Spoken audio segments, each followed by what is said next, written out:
Peter Drucker once wrote that even if you are starting a new business off your kitchen table, your goal must be leadership in your industry, or you shouldn't even begin at all. If all you want to do is make a quick buck or an independent income, you'll never be particularly successful, and you will probably eventually go broke. But if your goal is to create a business that offers an extraordinary product or service, better than anyone else, in a competitive marketplace, and you focus on your goal with tremendous intensity of purpose, you will achieve success that is unprecedented in your industry. Like Steve Jobs and Steve Wozniak designing the first Apple computer in a garage, you can end up building a world-class organization. But even if you don't build a huge company, your commitment to doing what you do in an outstanding fashion is the greatest single assurance of your success in the long term. As an individual, your goal must be to join the top 10% of people in your field. Any goal less than being one of the best is not worthy of you. You must be willing to overcome any obstacle, solve any problem, and pay any price to rise into the upper echelons of your work. Here's a simple test. You can tell if you're in the right field by your attitude toward excellence in that field, especially your attitude toward the very best people at the top of your field today. All really successful people have a deep down admiration and respect for the highest performers in their industries. And since you always move in the direction of what you most secretly admire, the top people in every field got there by first admiring the others who had become the top people in that field.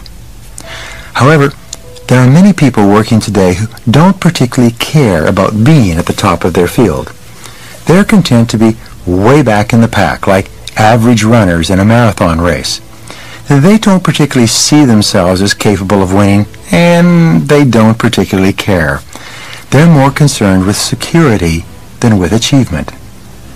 And the worst thing is when they go one step further and they begin to criticize and denigrate successful people in their industry. They begin to complain about them behind their backs and point out their faults and shortcomings. And alas, this attitude is invariably fatal to success. No one who criticizes the high performers in an industry ever becomes a high performer himself or herself. The law of ability is a key luck factor as well. This law says that if you can set a clear, specific goal that you intensely desire to achieve, it means that you have within you the ability to do whatever is necessary to achieve that goal. The law of practice says that whatever you practice over and over again eventually becomes a new habit or skill. Bear Bryant, the great University of Alabama football coach, once said that success is not a result of the will to win. Everyone has that. Great success comes as a result of the willingness to prepare to win. The only real measure of how high you can fly and how far you can go is contained in the question, how badly do you want it? If you want to achieve a level of skill and ability badly enough, and you're willing to pay the price in terms of effort and sacrifice, you will eventually accomplish it. Every extraordinary achievement is the result of thousands of ordinary achievements that no one ever sees or appreciates. Every great accomplishment is the result of hundreds and perhaps thousands of hours of painstaking effort and preparation and study and practice that very few people are even aware of. But if you put it in, you will eventually get it out. When you completely trust this law, it will work for you. And the longer you have to wait, the greater will be the rewards when they eventually come. Longfellow once wrote, "Those heights by great men won and kept were not achieved by sudden flight, but they, while their companions slept, were toiling upward in the night."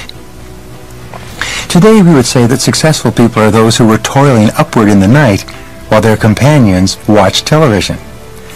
And how can you tell how much preparation you have put in so far? It's easy to measure. Just look around you. The laws of sowing and reaping, cause and effect, correspondence, and even mental equivalence all say that your outer world will be a reflection of your inner world. Your outer world of accomplishments will exactly reflect your inner world of preparation. If at any time you're not happy with your outer world of results and rewards, you have but to go back to work on yourself and change your inner world so that it is more consistent with what you want to enjoy on the outside. In the earlier session on goal setting, I encourage you to write down 10 goals that you want to accomplish in the next 12 months. I also asked you to select the one goal from those 10 that would have the greatest positive impact on all your other goals if you were to attain it. Now I want you to take this exercise one step further. Once you've decided on your major definite purpose, your number one most important single goal, you must ask yourself, what must I be absolutely excellent at doing in order to achieve this goal? Since you know that you can only achieve a goal when you are thoroughly prepared and capable of achieving it, what skills, abilities, and talents do you need to go to work on developing in order to deserve the most important goal on your list? Just as you need a goal list, you also need a skill list. You need to make a list of all the skills that you have to enjoy the kind of life that you most desire. The horse does come before the cart. The skill development does come before the realization of the rewards that you want. There's an important concept developed at Harvard University called critical success factors. These are the skills at which you must absolutely positively be good at if you want to achieve success in your field. Now, there are seldom more than 5 to 7 critical success factors in any field. And in every area of life, these 5 to 7 factors can be identified. If you're in sales, there are 5 to 7 factors. If you're in management, there are 5 to 7 factors. If you want to be a good parent, there are again 5 to 7 factors. If you are running a business, there are seldom more than 5 to 7 factors that determine all your success or all your failure. In some cases, there may be only 1 or 2 factors that absolutely positively determine the success or failure of the enterprise or activity. Your most powerful ability is your ability to think.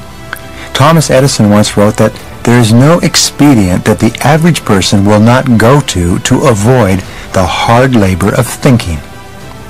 For you to excel in your work, you must think. You must identify the individual components of skill that you will have to master to move to the top. And here is a great discovery.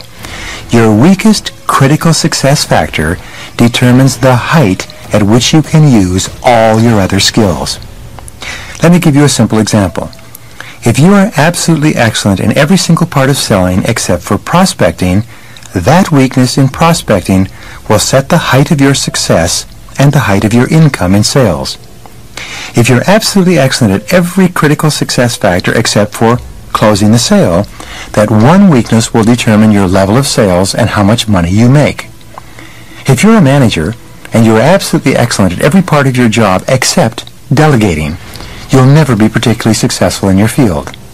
Or you could be absolutely excellent at every part of your job except selecting key people to work for you, and that one weakness will hold you back and trip you up every step of the way. One of the hardest things for you to do is to openly and honestly admit that you are not particularly good in some area.